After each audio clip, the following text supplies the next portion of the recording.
जरूरी चीज़ है कि एक तो पढ़ाई का स्तर, एक शिक्षा का जो स्तर है वो आए और हाँ लोग ट्रेंड हो और उसके हिसाब से फिर इंडस्ट्री आए। इंडस्ट्री आए या इंडस्ट्री हम खुद स्टार्टअप करें, नए बहुत सारी चीज़ें हो रही हैं। और जानकारी मुझे मिले स्टार्टअप के लिए बहुत फंड है ट्राइबल्स की, पता नहीं अभी हाँ बट हम लोग को नहीं पता।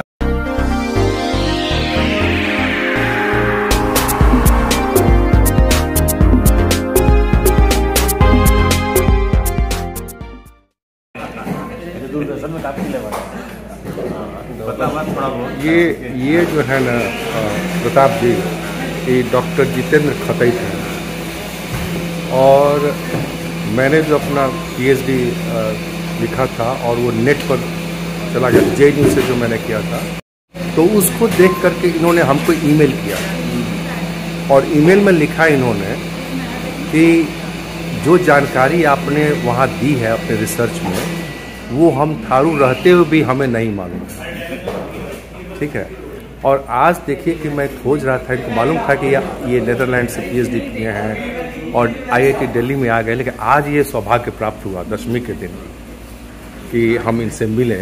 और उसके लिए प्रताप नारायण शुक्ला जी, जो आप इधर ही के हैं, चंपारण के हैं, आपका विशेष योगदान है, क्योंकि आपने कहा कि आईआईटी में जाना है, राजेश भट्ट जी से मिलना, तो मेरे दिमाग में ये था कि जितेंद्र खतई के बारे में हम पता लगाएंगे और उनसे मिलेंगे। और आज देखिए कि इनसे मुलाकात होगी, मुझे बहुत अच्छा लग रहा है, क्योंकि मैं थारू लोगों के बीच में, आप जानते हैं कि मैंने 24-25 साल कंटिन्यूअस इंटरेक्शन करके उनके बीच में रह कर, उनके झोपड़ी में रह कर, विपरीत परिस्थिति में मैंने वो रिसर्च किया है। और इनसे एसोसिएशन हमारा करीब 5 डिकेड्स का है। स्कूल से ही इनके मामा धर्मराज खतई हमारे साथ हमारे क्लास में थे। हम लोग 75 बैच के केआर स्कूल के प्रोडक्ट हैं। तो आज हम इनसे बात कर रहे हैं तो हमें बहुत अच्छा लग रहा है और मैं अपने को रोक नहीं पाया कि इनसे जो बातें हो रही हैं उसको अब मैं अपने कैमरे में कैद कर लूँ। तो जितेंद्र जी, आप बताइए कि कैसे आप वहाँ से, मुझे जहाँ तक जानकारी है कि एक ही आदमी था जो, जब मैं 87-88 में वहाँ पहुँचा था थरवट में, तो एक ही आदमी के बारे में था कि रामनाथ काजी जी जो फर्स्ट एमए वो थे, लेकिन एक पीएचडी पैदा हो गया वहाँ से और भी विदेश में जा करके। कैसे जितेंद्र, आप ये बताएं कि आप कैसे वहाँ से उस जो उपेक्षित और backward region, backward state, backward district और उसका बैकवर्ड रीजन माना जाता था थरवट, अब तो मैं नहीं कहूँगा क्योंकि बहुत सारे सड़कें बन गई, बिजली पहुँच गई और मोबाइल और अदर चीज़ें भी वहाँ पर काफ़ी विकसित हो गया है। तो कैसे आप वहाँ से बाहर निकले और कैसे क्या किया? तो इसमें मतलब सबसे बड़ा योगदान तो मैं बोलूँगा कि मेरे जो प्राइमरी स्कूल के शिक्षक थे उस समय, मिस्टर विक्रम प्रसाद, उनका बहुत बड़ा योगदान है। तो गांव में ही हम लोग, मतलब गांव में ही 5वीं तक पढ़े हैं। तो उस समय वो हम लोग के गांव में ही रह के हम लोग के साथ ही रहते थे। और तो उस समय नवोदय विद्यालय 1985 में पहली बार मैंने उसका एप्लीकेशन वगैरह निकला था, तो उन्हीं ने भरा था, हमें नहीं पता था उसके बारे में, कोई जानकारी नहीं थी। तो फिर एग्ज़ाम दिए उसमें, तो हम लोग, मैं मतलब पहला बैच हूँ 1986 में हम लोग मतलब एंट्री था। वैसे चूँकि फर्स्ट बैच था तो थोड़ा डिले हुआ था, तो 87 में हम लोग गए थे। और वहाँ से 12वीं तक का जो पढ़ाई हुआ वो नवोदय में ही हुआ, जो कि कुमार बाग में पहले था, और जवाहर नवोदय विद्यालय वाल्मीकि नगर के नाम से। अब फिर कुमार बाग से वो अभी वृंदावन में है। तो मेरे ख्याल से उसका बहुत बड़ा योगदान है। फैमिली का खैर सपोर्ट, टर्निंग पॉइंट था आपका। हाँ, वो मेरे हिसाब से बहुत बड़ा टर्निंग पॉइंट था, क्योंकि वहाँ से आपको रास्ता दिखा पहली बार। हम बहुत अच्छे शिक्षक मिले हम लोग को, जिन्होंने मतलब आगे के बारे में क्या क्या कैरियर ऑप्शंस हैं, क्या क्या पढ़ाई कर सकते हैं, तो वो जो फाउंडेशन बना, मेरे ख्याल से वहीं से एक मतलब दिशा मिली। उसके बाद थोड़ा आदमी, चूँकि ग्रामीण क्षेत्र होने से उतने कैरियर्स के बारे में तो उतने नहीं पता था, तो थोड़ा सा आदमी भटका। लेकिन फिर एक था कि हाँ, साइंस में है, इंजीनियरिंग में रुचि थी, तो इंजीनियरिंग का तैयारी किए। फिर मेरा रुड़की में हुआ, यूनिवर्सिटी ऑफ रुड़की उस समय था। तो फिर मैं वहाँ से क्या किया आपने? वहाँ से BE मैकेनिकल इंजीनियरिंग, तो वहाँ मुझे गोल्ड मेडल भी मिला हुआ है, चांसलर गोल्ड मेडल। तो फिर वहाँ से शुरुआत हुई इंजीनियरिंग में। फिर उसके बाद जॉब भी किया, फिर लगा कि नहीं आगे और करना चाहिए, तो फिर IIT दिल्ली में MTech के लिए अप्लाई किया, फिर यहाँ आया। फिर उसके बाद मतलब सिलसिला चलता गया। फिर सिंगापुर 5 साल रहे, फिर नीदरलैंड चले गए PhD के लिए, क्योंकि मुझे एकेडमिक में लौटना था, मुझे अच्छा लगता था। तो मुझे लगा कि IIT is the best place, जहाँ मतलब हम लोग रिसर्च में भी अपना योगदान दे सकते हैं। पढ़ाई तो है नहीं, तो फिर मैं PhD के लिए नीदरलैंड चला गया। फिर वहाँ से PhD ख़त्म होने के बाद मैं वापस IIT दिल्ली अप्लाई किया, और सब चीज़ें बहुत अच्छी तरीके से, मतलब इतना आसान भी नहीं रहता है, लेकिन हाँ मतलब हो गया। और मैं 2014 में यहाँ ज्वाइन किया एज असिस्टेंट प्रोफेसर, और अभी मैं एज एसोसिएट प्रोफेसर हूँ मैकेनिकल इंजीनियरिंग। हाँ, मैकेनिकल इंजीनियरिंग डिपार्टमेंट में। और मैं मतलब रिसर्च और प्रोजेक्ट्स IIT में एक तो ट्रेनिंग है ही, हम लोग पढ़ाते तो हैं ही, वो तो हमारा प्राइमरी फोकस है, बट उसके अलावा रिसर्च और प्रोजेक्ट इंडस्ट्री को हेल्प करना, फिर जितने भी हमारे गवर्नमेंट ऑर्गेनाइजेशन है, रिसर्च इंस्टीट्यूट है, उनके साथ काम करना, तो सबके साथ काम करना और हेल्प करना, और उससे हम लोग भी काफ़ी कुछ सीखते हैं। तो वो सिलसिला जारी है, और मतलब अच्छा है, काफ़ी हर तरह का सपोर्ट है। और आपने जैसे कहा कि हाँ मतलब थारू से मैं एक तरह से मैं कहूँगा कि पहला हूँ जो यहाँ तक पहुँचा हूँ, बट हाँ इससे पहले जैसे हमारे क्षेत्र से एक इंजीनियर साहब भी थे, तो वो अभी नहीं रहे, तो उनसे भी थोड़ा बहुत इंस्पिरेशन तो मिलता ही है। जो पहले हमसे पहले डॉक्टर किस्मोहर रहे हैं, मेरे मामा हैं, तो ये लोग लेकिन हम ये पूछना चाहते हैं, क्या आप फर्स्ट डॉक्टरेट आप ही हैं थरवट छतरपुर? PhD आप ही ने किया है? वो भी नहीं, मतलब इंजीनियरिंग में बोलूँ तो हाँ, इंजीनियरिंग में है ना? इंजीनियरिंग में हाँ, जहाँ तक मेरी जानकारी है। ऐसे एक MJK कॉलेज में कार्यरत थे हमारे एक डॉक्टर शारदा प्रसाद। अच्छा। तो वो वहाँ पे एज अ प्रोफेसर अभी तो रिटायर्ड हो गए हैं, तो वहाँ पे बट इंजीनियरिंग कॉलेज में हमारे पिताजी प्रोफेसर एंड हेड थे इंग्लिश में। अच्छा। प्रोफेसर रविन्द्रनाथ ओझा। अच्छा। और बहुत सारे लोग वहाँ के जितने भी हैं उनके स्टूडेंट्स रहे हैं, उसमें से एक रहे हैं जो चीफ सेक्रेटरी नागालैंड थे, और सेक्रेटरी पेट्रोलियम राघव शरण पांडे जी। अच्छा जी। वो पिताजी के स्टूडेंट हैं। तो खैर ये थोड़ा सा विषयांतर हो गया, लेकिन ये आपने क्लियर कर दिया कि आप फर्स्ट PhD हैं, लेकिन इंजीनियरिंग साइड में ऑफ थॉरवेट एरिया। तो this is a great achievement. माने हम तो सोच ही नहीं सकते थे जिस तरह से हम उस इलाके में पिछले 50 सालों से जुड़े हुए हैं, थारुओं से काम किया। रिसर्च जो मैंने कहा कि करीब 24 सालों के कंटिन्यूस लगातार इंटरेक्शन के बाद, उनके बीच में रहने के बाद मैंने अपना रिसर्च पेपर जमा किया। जो JNU से मैंने PhD की, वो आप ही लोग पे। तो हाँ, तो ये देखिए कि क्या संयोग है कि आज आपसे बात हो रही है, और वो भी IIT दिल्ली के कैफ़े हाउस में, और IIT के प्रोफेसर से बात हो रही है, और वो IIT के प्रोफेसर एक थारू ट्राइब, शेड्यूल्ड ट्राइब से आता है, जो कि बड़ा अपेक्षित और ये माना जाता था। तो मेरा ही कहना है कि भाई जो टैलेंट है वो किसी रीजन का, किसी कम्युनिटी का, किसी इसका मुहताज नहीं होता है कि नहीं? अगर आप मेहनत कर रहे हैं, पढ़ रहे हैं, स्काई इज द लिमिट।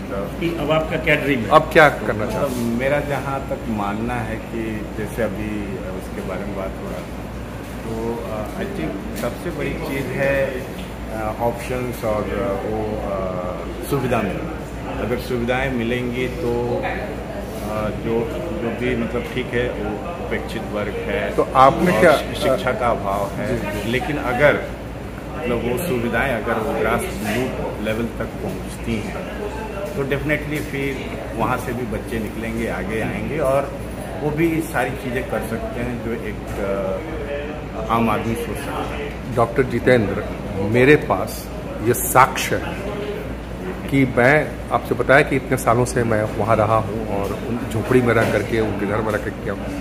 तो जो 2003 में जो शेड्यूल ट्राइब का दर्जा आप लोगों को मिला स्टेटस, आपको मालूम नहीं है कि उसके पीछे तो कहना नहीं चाहिए, मेरा भी प्रयास रहा है क्योंकि मैं 87-88 से लगातार वहाँ पर रहा, पहले से इंटरेक्शन है लेकिन लगातार वहाँ रहा, तो मैं इनकरेज करता रहा कि भाई आप लोग इसके लिए कोशिश कीजिए, क्योंकि जो नैनीताल के थारू हैं, यूपी के थारू हैं, वो 1967 से ही शेड्यूल ट्राइब है, लेकिन आप लोगों को अभी तक वो पिछड़ रखा गया।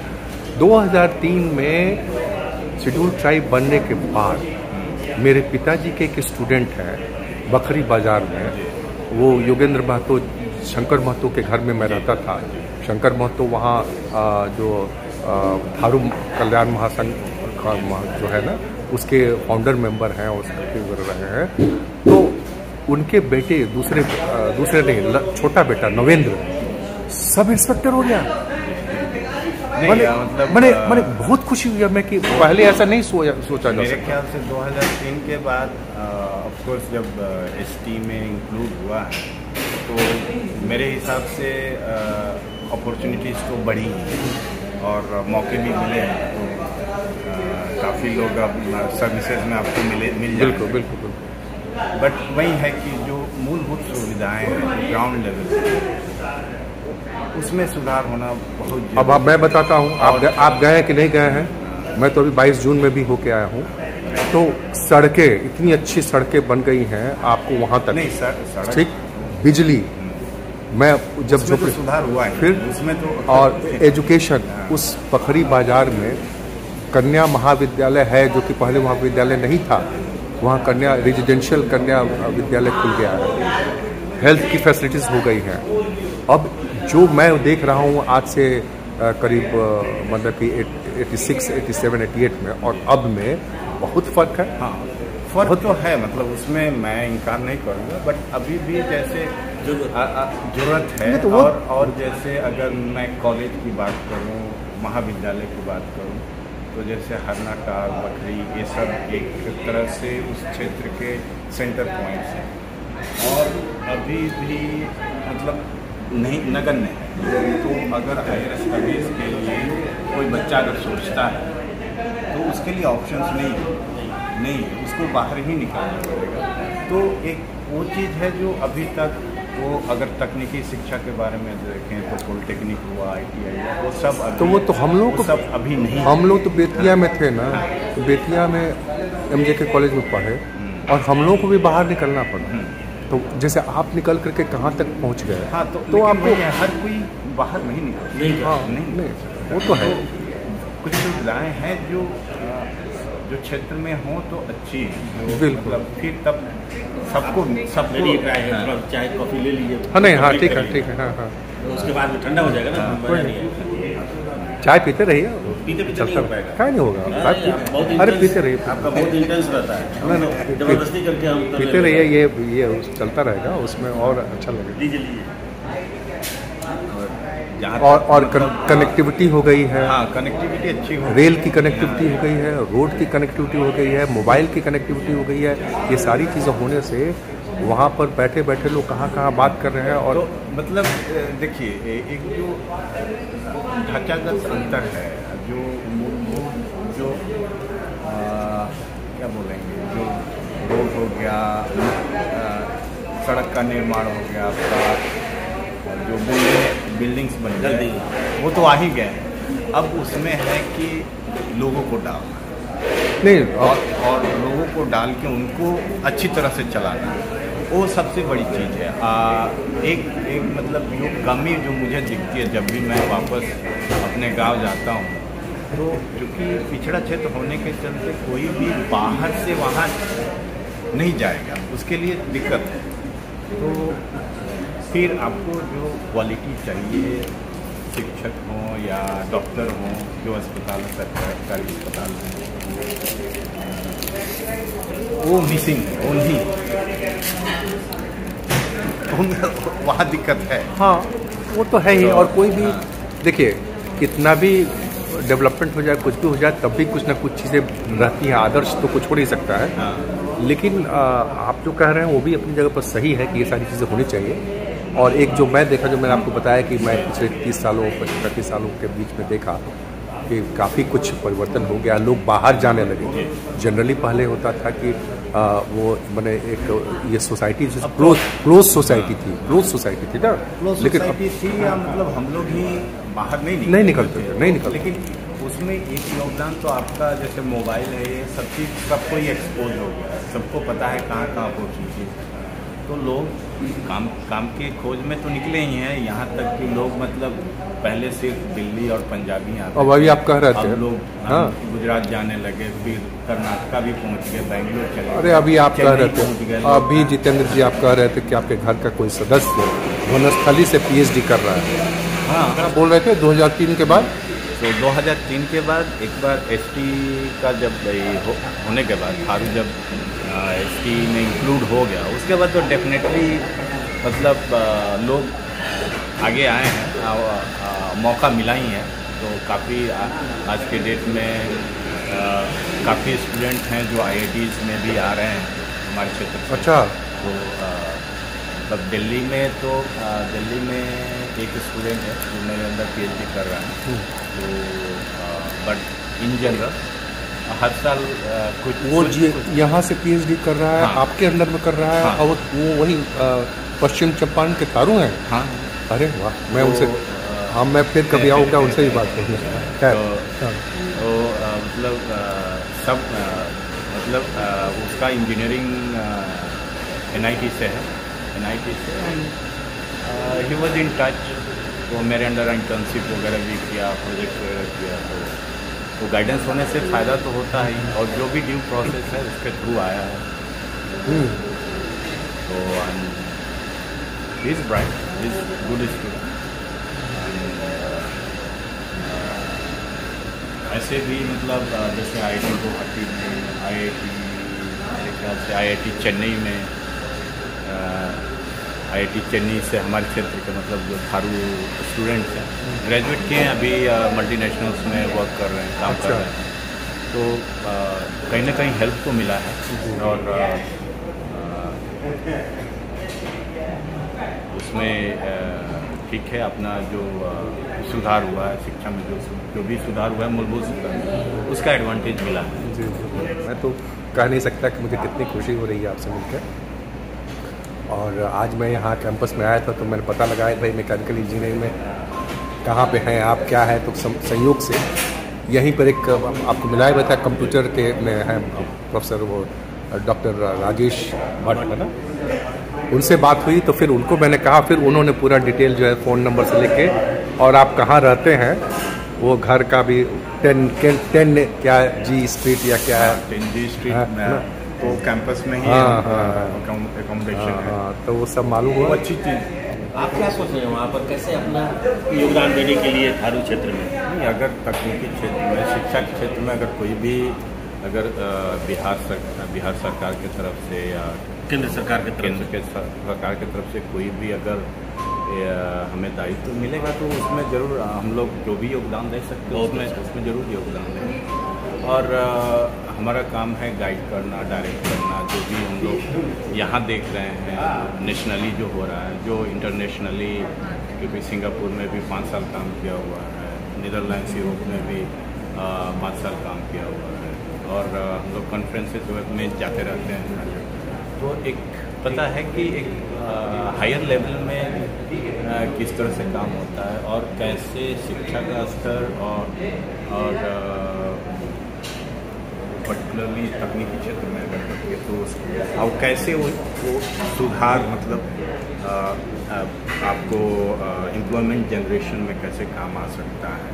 असली मुद्दा तो वही है कि कैसे तो एम्प्लॉयमेंट जनरेशन हो, क्योंकि गार्जियन भी जो पढ़ाए हैं, हम लोगों के पढ़ाई में योगदान दिए हैं, उन्होंने तो बहुत संघर्ष किया, आसान नहीं था। तो सबसे जरूरी चीज़ है कि एक तो पढ़ाई का स्तर, एक शिक्षा का जो स्तर है वो आए, और कम बढ़े। हाँ, लोग ट्रेंड हो, और उसके हिसाब से फिर इंडस्ट्री आए, इंडस्ट्री आए, या इंडस्ट्री हम खुद स्टार्टअप करें, नए बहुत सारी चीज़ें हो रही हैं। और जानकारी मुझे मिले, स्टार्टअप के लिए बहुत फंड है ट्राइबल्स में, पता नहीं अभी कितने लोग यूज़ कर रहे हैं। हम लोग को नहीं पता है। जैसे उसका प्रमोशन एक होता है कि हाँ, जैसे जैसे मैं खुद एक प्रोजेक्ट कर रहा हूँ जो SCRB का है, जो कि ट्राइबल के लिए था। अच्छा। तो जब मुझे जानकारी मिला तो मैंने उस पर अप्लाई किया और मैं एक प्रोजेक्ट कर रहा हूँ और सहयोग मिला है। हाँ, तो उन्हीं क्षेत्र के लिए कर रहा हूँ।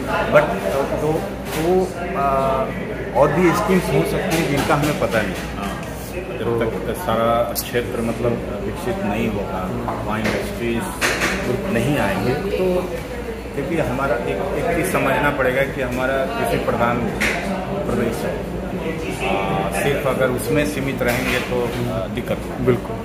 तो इंडस्ट्रीज कैसे आए, वहाँ का लोगों का जीवन यापन, वहाँ की जो चीज़ें हैं, लोकल चीज़ें, हाँ, जैसे आनंदी का भूजा, मैं बार बार लिखा हूँ किया हूँ तो उसकी ब्रांडिंग होनी चाहिए।